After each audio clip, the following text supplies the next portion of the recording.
So as a Bitcoiner, I struggle a lot with Bitcoin yield. And anytime I see MSTY, MSTU, MSTX, IBIT call options, all this kind of stuff, it just goes right over my head.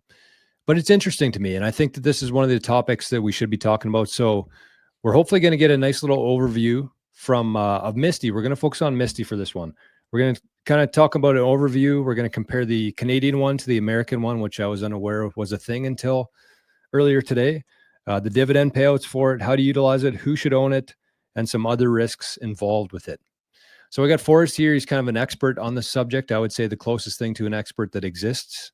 He owns it himself a little bit here and there.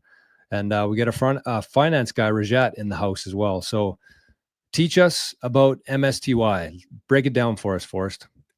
Okay, sure. So I think it's important to differentiate the Canadian version to the US version. Up here we have the Canadian version, which is from Harvest, and they're a traditional covered call strategy with their ETF. So they actually hold the underlying shares and they sell a contract or a call option on 50% of the shares that they own, and they earn something that is referred to as a premium for selling that contract. And an option is a contract that essentially says at this price, at before this time, you are eligible to have these shares for this price before this time, basically.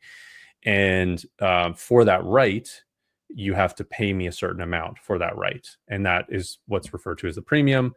And essentially these ETFs, they return that premium to the holders in the form of a dividend. That's really summed up how they do this. So the MSTY one here, 40 cents a month per share. Their shares are trading at market close here of $12.31. And their net asset value, so the amount of underlying MSTR, is actually equated to 12.34. So there's sometimes a little bit of a discrepancy between the market price and the net asset value. This is a very interesting ETF, in my opinion, for Canadians. It's because you can hold it in a TFSA, which makes it tax efficient, which we'll go into a little bit more in depth. I want to just briefly cover this one and then briefly cover the MSTY American one. Only 3 months of distribution. So it's a new fund, and they have their underlying here is 106%. So there's of MicroStrategy. So they're slightly over allocated right now. So they've taken on some sort of leverage that they figure that out, or yeah, I mean, they figure that out eventually, and that sort of fluctuates a tiny bit. If we go over to this one, this is the MSTY American version, which uses a completely different structure and has a significantly higher payout rate. So 130% compared to annually, compared to maybe like a 30% with the other one, I would say. Distributions per share fluctuate quite a lot as opposed to the Canadian one, and that's roughly, they have around 2.5% if you average all of these out, because they have some payouts that are $4, some that are $1 something. A little bit more of a track record, and this isn't only just premiums that they're paying out, unlike the Canadian version. What they'll also do is, because they don't hold underlying shares and their structure is different, which I'll explain, they sometimes have gains from the underlying that they return to you in the form of dividends as well. So it's not just premiums from selling calls. And their structure is, we'll go down here. Their structure is they actually own a huge amount of cash and treasury bonds, which they use as collateral to then buy long dated call options. So call options that expire really, really far into the future. And then they sell short dated call options, which are affected a lot more from something called theta decay or time decay. And a lot of those will expire worthless because they're out of the money, and they hold really long dated in the money call options, or close to the money, or different spreads between that. But essentially those are a synthetic long position that's supposed to replicate the shares. You open yourself up to more risk doing that, but you're able to use less capital and acquire a more percentage allocation to an underlying long position by doing this. Yeah, I mean, any questions there? Maybe before I continue? Lots. Lots, okay. So I think importantly, first off, just kind of explain what MSTY is, like in terms of, because I kind of understand. I understand the covered calls. I like the way you summed it up there. Actually, that's a really good way to explain it. But so instead of somebody having to do that themselves, they basically pay a fee to hold a share in a company who's doing this for them. Essentially, is that correct? Yeah, that's correct. And it's all with MSTR as the underlying. With MSTY US, it's synthetic, and with Harvest, it is actual shares. Really? Yeah. So what's the difference there between synthetic MSTR and MSTR? The synthetic is that second thing I explained, which was just a couple different long call options that their price fluctuates in a way that resembles the underlying, but it'll be amplified, but it's a smaller amount of capital as well that because it's cheaper to buy options than it is to buy shares. Right. So they're able to put more capital at work by doing that. And then it's really just about price differences, right? Which this is actually kind of interesting as well. MSTY Yield Max is a big buyer and a big player in the options market of strategy. So they'll actually affect the options market quite a lot, because they have a huge amount of assets under management. That's the other thing too. This is a very popular fund. They have under management, YieldMax has $4 billion of people's money, whereas Canadian version Harvest only has $86 million under management. Wow. Yeah. Huge So difference. they're buying a lot of options. They're a huge player in strategies options market. Yeah. So do you think that this strategy has anything that, like everything that we talked about, what do you think the downsides of this are? Okay. Go ahead. Yeah. Okay. So the big downside to any covered call strategy is the potential to cap upsides, because you're selling a contract that's out of the money and you're saying, if the underlying goes to this price, I will give you these shares. It means that your shares could get taken away from you if it goes to that price. And if it goes beyond that price, you don't see the capital appreciation. You have to sell the shares for cheaper than they're actually trading at the market. So you're potentially capping your upside. But people would be happy about that, right? Because usually these are at that point sold at a pretty decent gain. Yeah, but this is an actively managed fund, which means that they have to, when they're not wanting to hold cash. At least MSTY Harvest isn't wanting to hold cash, so they have to buy back more shares at potentially a higher cost than they sold them at, so that they can write covered calls on them again. And in fact, they probably just roll them. They probably just roll their options, still at a profit, but potentially, those old options that they sold were profitable for the person who bought them. So they still lost. That's kind of what I was referring to there, is whoever in a different world where somebody's doing this on their own, they'd be selling their shares, but they'd be getting a decent return on that if the, what is it called, the strike price or something? Yeah. If the share price goes above the strike price. And yeah, I mean, covered call strategies as an individual can be useful for exiting a position, because you're paid that premium, plus it's higher than today's price if you sell out of the money ones. So if it gets to that point, you're locking in at least an additional gain to when you would have just sold it at the beginning, plus you're getting paid the premium for selling an option. But that's not what they're doing. They're harvesting volatility. So the other risk there for risks, Rajat, is that potentially volatility goes down. If volatility in the underlying of MSTR and the underlying of that Bitcoin goes down, then these options, a lot of the price and premium that you can get for selling options on MSTR is the variable is volatility. So if volatility goes down, the value of those options goes down. If you try to sell an option on something like TLT, the implied volatility is 15 or 10% on that. So you're getting nothing on those. Whereas the implied volatility can be like 80 to 120, 140% on something like MSTR. So there's a huge amount of volatility, which means the likelihood, there's a lot more likelihood that it would, the underlying could go above the strike price when people are buying the options. I think we should just quickly dive into the volatility aspect of this, because it seems to me, anyways, from listening to one of Saylor's hundreds of presentations he's talked about, volatility is always one of the key things he mentions there. That's what he's trying to create here, is volatility. with the options that he has, with the tools that he has at his disposal, he's trying to create volatility. So as somebody who's holding MSTY, it seems like a pretty good bet that at least in the near future, the volatility will continue as well as the volume on these MSTR shares. Like, it's, correct me if I'm wrong, but these shares are selling like top 10 volume on the stock exchange right now. That's correct. Yep. And their options market is in the top 10 for amount of money that's in their options market at any given time, which is huge as well. Yeah, and strategy, in my opinion, does certain things to increase volatility. Like they'll make very bullish claims. Or they're buying a lot of Bitcoin. Kind of like it's debatable. You could read into it. Like, this week, Saylor posted a tweet of saying, "Never short a man who can print dots with orange ink," or whatever. You'd assume, oh wow, this guy's going to buy a ton of Bitcoin, right?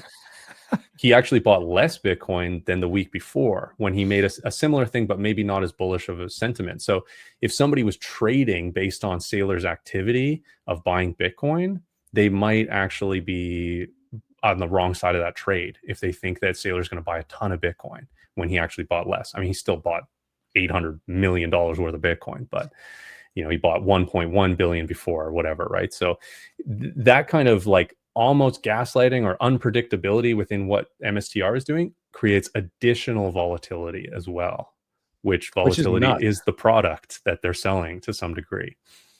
Yeah, like it's kind of crazy how he's, from what I understand, he's basically has his own team of people who look after his social media. I think it's like his AI stuff like that. Like, he's taking this stuff pretty seriously. But at what point does this become like almost an inside trader kind of thing where he's like manipulating the market with his tweets? A lot of people used to say that about Elon, that he could affect the price of Bitcoin or Doge with a tweet.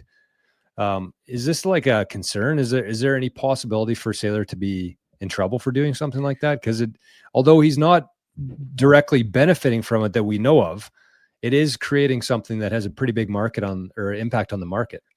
What do you guys think on that? I'm no lawyer, but I mean, they were just handed a class action lawsuit from some investors based on over talking Bitcoin's value on their balance sheet because they reported a loss based on fair value accounting for last quarter. But Bitcoin is registered as a commodity in the States, so Saylor can actively tell people to buy Bitcoin, but sell their house, mortgage Bitcoin. He can say all that stuff because he's not talking his own books as far as a security. He's talking about a commodity that anyone can talk about in that way. Good point. Yeah. Good point. Yeah, it's so Forrest, you called this MSTY, the Canadian version of it, a hidden gem, as we were kind of preparing for the video today. Maybe explain the difference there, just in like to the average person. What's the difference between the Canadian one and the American one? And assume this is coming from both sides, a Canadian and an American, because you kind of give the advice of Canadians should stick with MSTY Canadian version, and Americans should stick with MSTY American version. But maybe just compare the two differences there. Sure. Yeah. So I would say there's additional outsized risks that I don't value as much with the yield max American version. So I think the covered call, the poor man's covered call or synthetic covered call strategy they do has really some high downside risks. They're actively managing it, so they would manage those downside risks to some degree. But if the share price of MSTR really fell and those calls that they had that were in the money, that were their leaps, became out of the money, which could happen on a weekend if Bitcoin dropped like crazy, and then market open for MSTR happens there's this big gap that could happen on Monday, and that would affect their options, and they have no ability to get out of that position and cut their losses like really rapidly because Bitcoin moves 24/7 and this doesn't. They could be caught offside, and those options that they had that were in the money could go out of the money and therefore lose a ton of value. Whereas with the Canadian version, because they're holding shares instead of calls, they don't have that additional leverage that holding a call as the underlying has. So in my opinion, a lot less risk, potentially less upside return. But in my opinion, risk reward is something you should really just you should evaluate both those things. As far as a Canadian, if you're holding MSTY in a registered account like a TFSA or even in a margin account, you're going to get hit with 15% withholding taxes on those dividends. And those dividends are very significant from the yield maxes because they do the return of capital as well, which is the gains, that part of the gains that they've received from the underlying that they hold.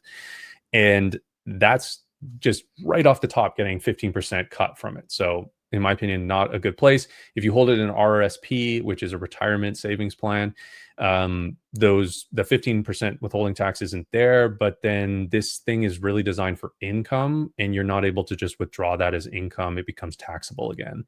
And so then you would probably set up a drip and reinvest it, but then you're going to underperform the underlying. You'd rather just have the growth engine that MSTR common shares would be, or long dated calls if you're even going further out on the risk call curve. So as a Canadian, I think it really doesn't make that much sense to hold the American version.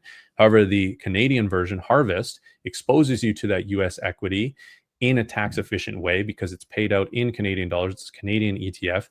You could hold this thing in a TFSA, tax-free savings account, and all the dividend payouts that it gives you, there's no withholding tax, and they are not taxed as income, and you could actually withdraw those from your TFSA and use it like it was income, but not be taxed as income.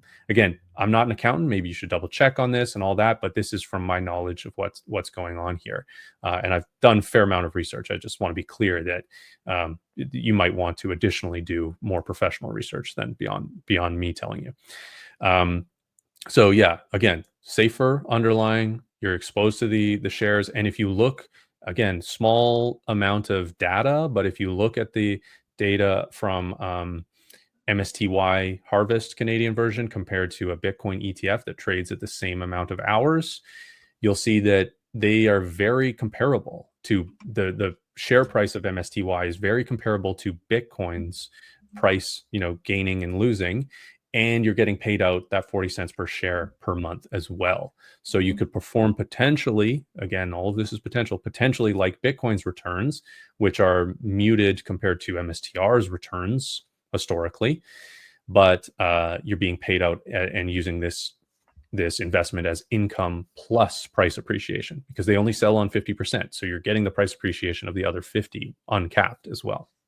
I actually like that strategy though. I like the strategy a lot. I used to be against I used to not like MSTY. I think I talked about it in one of the videos. I think I didn't like it because I just thought, okay, you should just hold Bitcoin. But one of the things that actually got me to start thinking about this is borrowing against your Bitcoin and then buying that cash flowing asset. So if you borrow against your Bitcoin, you may pay a higher interest rate. You can also obviously borrow money from your bank.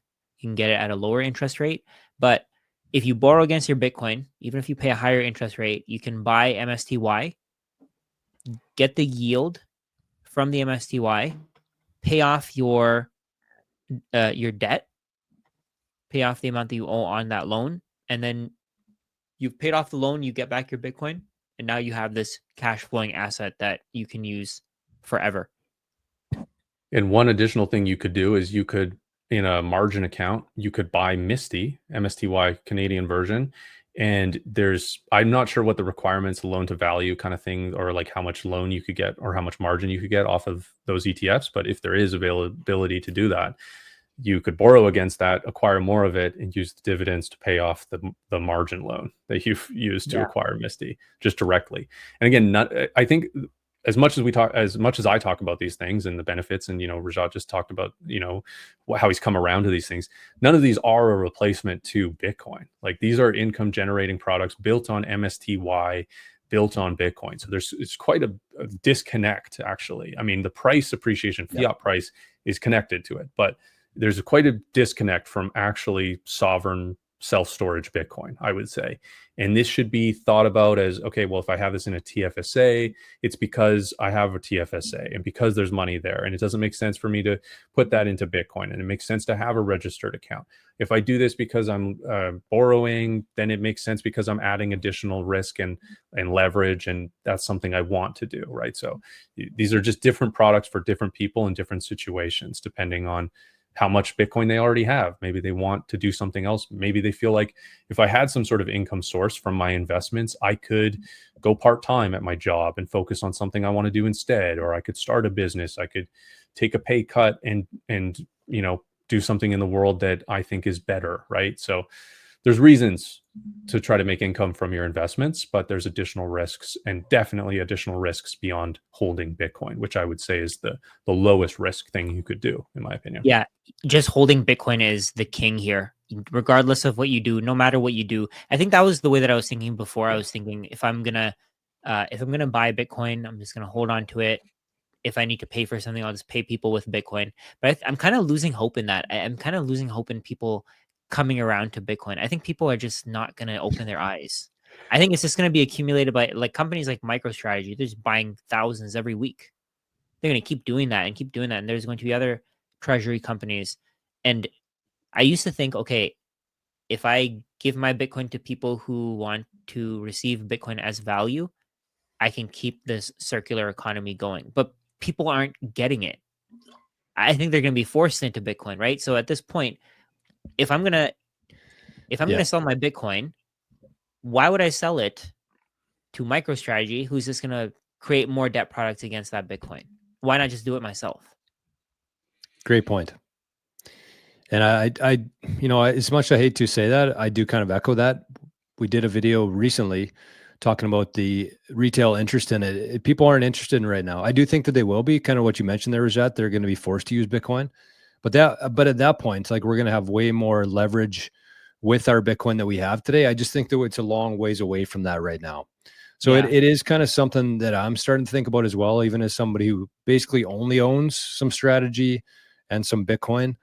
But I kind of see this as a decent option for me. But Rajat, I want to tell people kind of like an actual number of what we could be looking at. Let's say that somebody were to get 1,000 shares of MSTY, what that would look like, what it would cost, what it would return. Could you kind of put that together in the background here while I talk about something else quickly?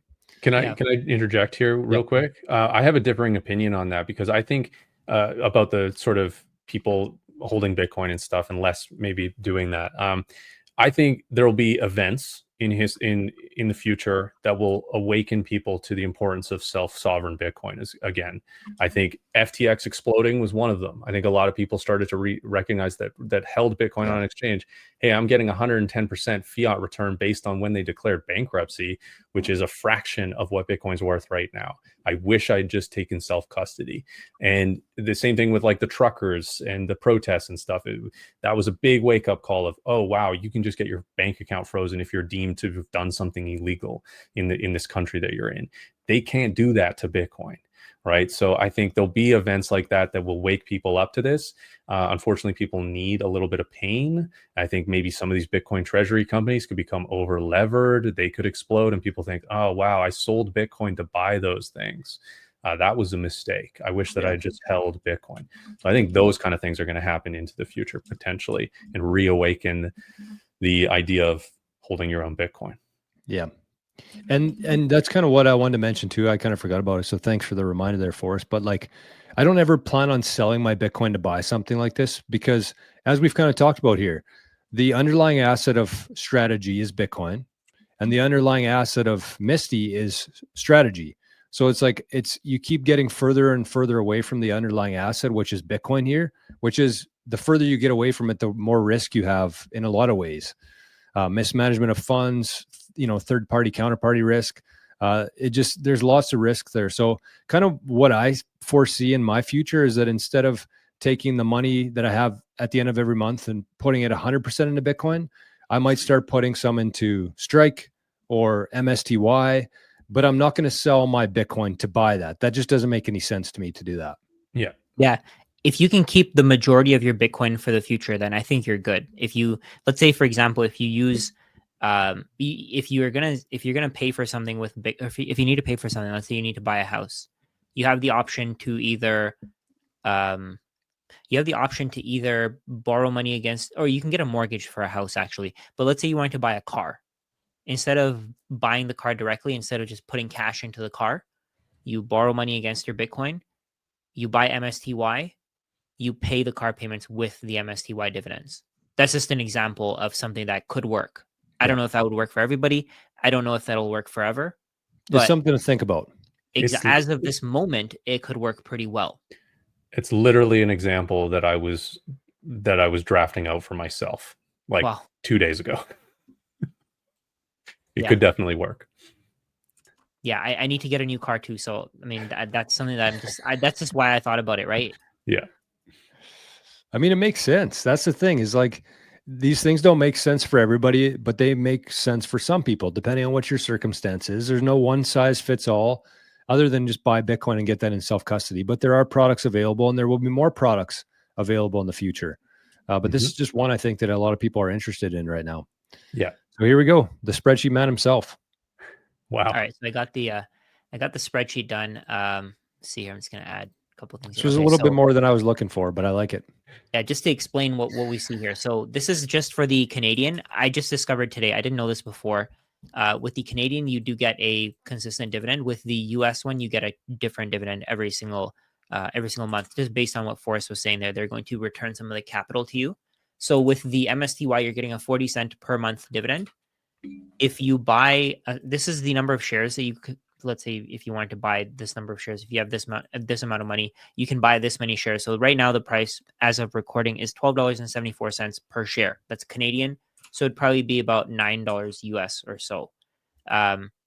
So if you get 100 shares, you get a $40 dividend per month. So that's 100 shares once, and you're going to get a $40 dividend forever. As long as not forever, actually. As long as MSTY works, as long as MicroStrategy has its volatility. If you get 100 shares, it's going to cost you $1,274. You can get a $40 dividend. So even if you start low, that's perfectly fine. Even if you start with one share, just get something. That's the key. You want to make sure that your fees are low. So let's say, for example, with some exchanges, you may pay $10 for a commission to buy your shares. So you may not want to do it in that case. Find an exchange that doesn't charge you as much in fees. So in this case, even if you start with one share, you can get fractional shares. I don't know if fractional shares are available for this. Maybe the price is too low. No, they are. Oh, they are? Mm. Oh, amazing. Okay, so you could even automate your purchases if you want to. So get to 100 shares, you get $40 per month in dividends. That's $480 per year. So I'll just put that calculation here just for anybody who's interested in that. So dividend per year. So with this one, you get $480. If you buy 200 shares, you get $80 per month. $2,500 is your cost as of right now. You get $960 per year in dividends. So you're getting like 40% of your investment in dividends right now. The yield right now is like 40%. So let's go higher. We'll go with 1,000. No, actually, we'll go with 500. So with 500, you're paying $6,300 Canadian for that. It's going to cost you about $4,500 US, $4,500 US, I think. $200 dividend per month. That's crazy. $200 per month. That'll probably cover maybe your oil changes. Actually, no, oil changes would be a lot less. But that'll cover like 2 oil changes. So 1 month of dividends will cover your oil changes for the year, basically.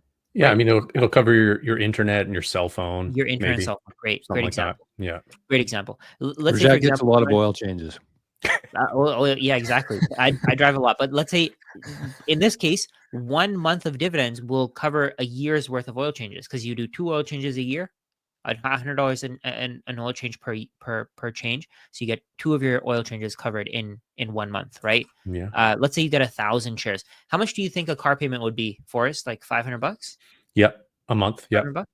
Okay, so if you want to get like $500 a month, you would need to get 400 plus, let's say 250. So it would be 1,250 shares that you would need to get to cover your car payment for a very long time. Yep. As long as MSTY survives. I think it will. But 1,000 shares will cover your car payment. So let's say you wanted to buy a car for $30,000. If you could put $30,000 into MSTY, Instead of paying cash. Let's say let's say $25,000 car. $25,000 car. Instead of buying that $25,000 car, you're going to buy $25,000 worth of MSTY. Now, keep in mind, MSTY could go to zero Bitcoin could go to zero. I don't think it's very likely for that to happen, but it could. Nobody can say that it won't. So $25,000 directly into MSTY, you buy 2,000 shares, $800 a month in dividends, $10,000 a year. You're going to pay off your car in like 3 years. Yep. And then you're still going to keep getting that after the car's paid off. That's the important part. Getting it right. That's. I think this is where a lot of the personal finance advice comes in. Where don't spend your active income, spend your passive income, or spend the gains that you have, like the capital gains. Use your active income to buy assets, and then use your assets to pay for everything else. Yes. What would you need for, say, like, the average salary is like maybe 70,000 a year in Canada, something like that. Average salary. That's after tax too, though. Or pre-tax. I mean, pre-tax. Right. I got a little crazy with the numbers here. I went from 10,000 to 20,000. So if you want $48,000 a year, you'd have to have 10,000 shares. So it would cost you 127,000 to get that. Yeah. And a lot of that would not be tax advantaged because you're over your contribution limit for a TFSA, but some of that could be tax advantaged. Right. And then if you want 70,000, so 72,000 here, 15,000 shares, it'll cost you 191,000. Yeah, to get an average 70. I don't actually know what the average income per year is in Canada, but that's not crazy to think of, right? 190,000 to get a basically average income annually. Yeah, and you can compound this, right? You don't have to start at 192,000 or $190,000. You could start with $10 and then build that up as you get your. Well, $10 is not going to give you that much of a dividend, but as you build it up, you're going to get more and more of a dividend, and it's almost like a flywheel effect, right? So you put in the dividend reinvestment plan. Exactly. Yeah, exactly. So you put in the money. It's difficult in the beginning. You have to earn money to buy the shares, but eventually, if you keep reinvesting your dividend and then you keep adding more and more money to your account, you're going to see that in this case. So the first one here, you start off with 100 shares. Your $40 is going to buy you another three shares. So you go to 103. So let's see what that looks like. So 103. Then the next period, you get $41.20. Then you buy another 4 shares here, 107. The next dividend will be $42.80. Then you buy another 4 shares, it'll go to 111. Next one's going to be $44.40. It keeps compounding and compounding until at some point you're going to hit 200. Then at 200, it gets even easier to get more shares, right? So $80 will buy you how many shares? 6 shares? Something like that. The only thing about this, right, is that if you believe in Bitcoin and you believe in MSTR, the share price is going to go up too, right? Because the share price is moving similar to Bitcoin's price. So it incentivizes a large amount up front of buying when the shares are low, if you're trying to time the market, and then to compound if you can. But yeah, so yeah, theoretically this is all good, but I would just say the share price is probably going to go up in the long term. Yeah, there'll be points when it's lower, but in the long term, if you believe in Bitcoin, you believe in MSTR, it's going higher as well. Yeah. So the earlier you get to, so actually based on that number, you were saying the share price will go up. Do you think the dividend will also go up?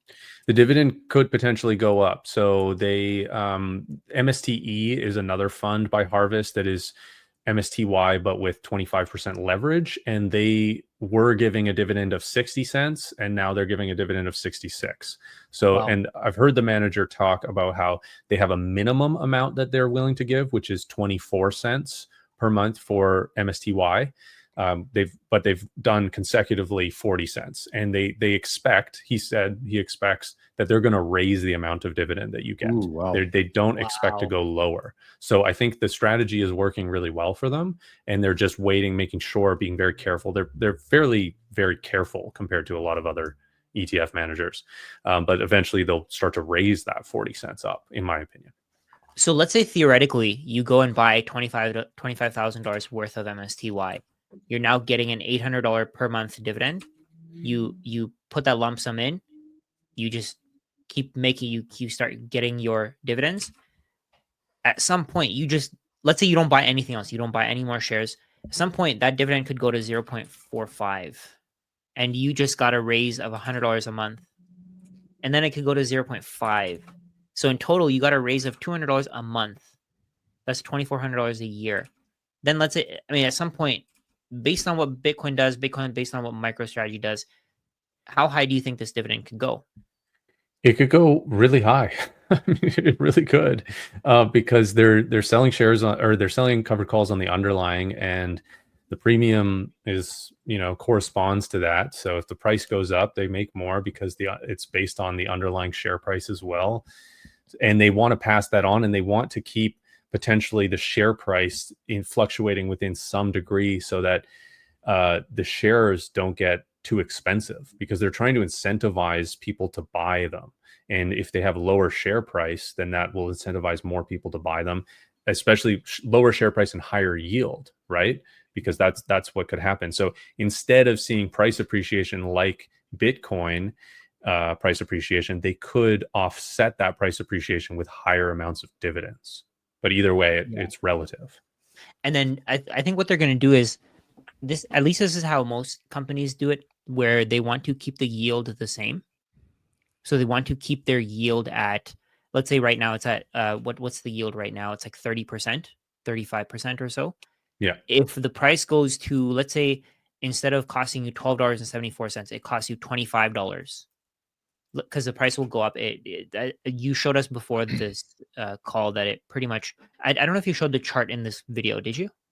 Where Of what? it compares No. with Oh, Bitcoin's no. performance? I didn't. No, Okay. I didn't. So you were saying how it compares with Bitcoin's performance. It could potentially double if Bitcoin doubles, right? Mhm. And that could mean that you get, so let's say you buy 100 shares today for $1,274, and then Bitcoin doubles, potentially MSTY doubles. This cost for the person who wants to buy after you is going to double. So it'll go to 25.50 or so. And then this may potentially double if they want to keep the same percentage for their dividend. So this could go to 80 cents. So if you're early, you could potentially buy $960 worth of dividends per year for $1,274. Yeah. Yeah. And there's a realistic chance that happens, right? Based on what Bitcoin's going to do, we expect anyways, what strategy shares are going to do, we expect. There's a chance that happens. Yeah. Yeah. And in my opinion, it would really take like some sort of catastrophic failure for it not to. So again, Boom. it seems like there's an asymmetrical bet to take on anything Bitcoin related. And this is an income generating Bitcoin related product. I think even with this, right, because you're capping the upside, it could potentially underperform MSTR. I think it could underperform a lot of Bitcoin related things you could buy, but there's the benefit of having that consistent income, which could be what you need individually and personally for your finances. And Yeah, I think it's okay. I think it's okay to underperform MSTR at that point, because you're kind of taking some money off the table, right? Yeah. In a way, if you, let's say your dividend is 0.4, so 40 cents. If you started off with 12.74, after that first year, you're only risking $794 because you took $480 off the table. You have it in your own pocket. You can spend it on whatever you want to, and that's after the first year. Yeah. So over you time- could think of it as lowering your cost basis of Yeah. acquisition, right? By offsetting it with the dividends. Yeah. Yeah. And if we compare that to something like, most people hold right now, which would be Apple, Microsoft, Tesla, Nvidia, some of these shares take 25 years to repay 100% of the share purchase price. Their PE ratio says that objectively, based on their earnings. And of course, their earnings could go up, but are they going to? I don't know. It's all based on expectations. Whereas this one, you buy something like this, you're going to repay it off in 3 years. It's a three-year repayment, and then you're playing with house money after that. Even less, 2.65 is what Rajat's got there. That's an incredible payback period. I mean, you look at any sort of investment and you think, oh, I can get my entire initial investment back in under 3 years. as far as like a business investor, that's really, really good, because everything on top of that is, extra. This is actually inflated, right? Because the value of the shares will go up. Right. Plus your dividend will Right. go up. So this could actually drop to 2 years, That's right. even lower. Yep. This kind of reminds me of, I think you kind of touch on this, Forrest, the consistency of it. This seems like a really good product for somebody who wants to kind of design their own lifestyle in a way, right? Where they got some money right now, they know what their costs are going to be in this, and whether they're moving towns, leaving their job, cutting back their hours, they kind of have an idea of what their expenses are going to be. And if you can have something like this kind of in your back pocket, subsidizing that, you can pretty much design your own lifestyle with the product like this. Yeah. And it could, I mean, personally, it's allowed me to level out the volatility with my own income, being a business owner, right? Right. Where there's a lot of volatility. Right. And I'm having a child, so I need some stability with my finances. So, as you said, you could, change your location, you could change your job, all these kind of things. You could upgrade your life with this. I've decided to upgrade my life by having a family, and this allows me to do that. Upgrade your life with MSTY. Thanks for the thumbnail there, Forrest. Okay, well, this is a longer video than expected, but really good, very beneficial. I think that, obviously you have to have some sort of understanding of Bitcoin before taking something like this on, and then having an understanding of what strategy is doing before taking something like this on. But I think it's worth exploring this. I'm definitely going to be, I actually just pulled the pin on 30,000 shares there while we were talking. So Wow. But no, consider sharing this. We wanted to keep this kind of at a very basic level for people like me who can understand it, and I think you guys did a very good job of that. So consider sending this to any Bitcoiners in your life, any strategy holders. It just seems like a much different product than those are, but also could fit very well into a portfolio. So, do you guys have final thoughts here before we go? Yeah, just a shameless plug here. I've also covered this quite extensively on my own channel, Bitcoin Not Crypto. If you look Bitcoin Not Crypto up, MSTY, that kind of stuff, you'll find a couple different videos I've done more in depth. I mean, we covered a lot here, but just probably touching on some other points that we may have missed. So shameless plug. Yes, Also, highly recommend that. And we'll I'll put both those links in the show notes and in the pinned comments for some of Forrest's videos on MSTY. I was going to mention, all of us also have one-on-one meetings that you can book with us if you have any specific questions. Let's say there's something that Forrest mentioned, there's something that Jor mentioned. I think we all have like our own specialties where Jor is really great with, what would you say you're great with, Jor? Cold storage? Security. Yeah, you're really great with the security. I think I'm okay with the education, where if somebody has questions that they don't understand, I can help to really get them to understand that. And Forrest is really great with generating cash flow, I guess, right? Would you say that, Forrest? Yeah. I'm fairly generalist as well. Like I've helped a lot of people with their security practices, but I've also kind of walked through some of these income funds and stuff as well. So Yeah. So if you want to book a meeting with either of us, the links will be in the description below. So that would be extremely helpful to us as well, because you're supporting our businesses. Yep. And just know that a portion of that those fees will go into MSTY probably. So anyways, in that sense, you are helping the Bitcoin network. But we do have a QR code as well if you'd like to support in a different way. So share the video with your friends. There's a QR code right there. You can send some sats to as well. If you are somebody who likes to support people talking about YouTube, it's definitely not a easy thing to do or an advisable thing to do, but we think it is the right thing to do. So that's a good way to support us. And we very much appreciate it. Any amount, 21 sats, 88 sats, 420 sats, whatever that may be. We appreciate every sat. 400,000 sats as well. 100 million sats. I got that. I like it. Or is it bits now? Oh, we'll keep it as sats. Yes. Send some sats, 1, 2, 5, whatever it is. This is your vote saying you want sats. You don't want bits, you want sats. Every amount you send will be a vote in that direction. So thank you. And thanks, fellas. We'll catch you on the next one.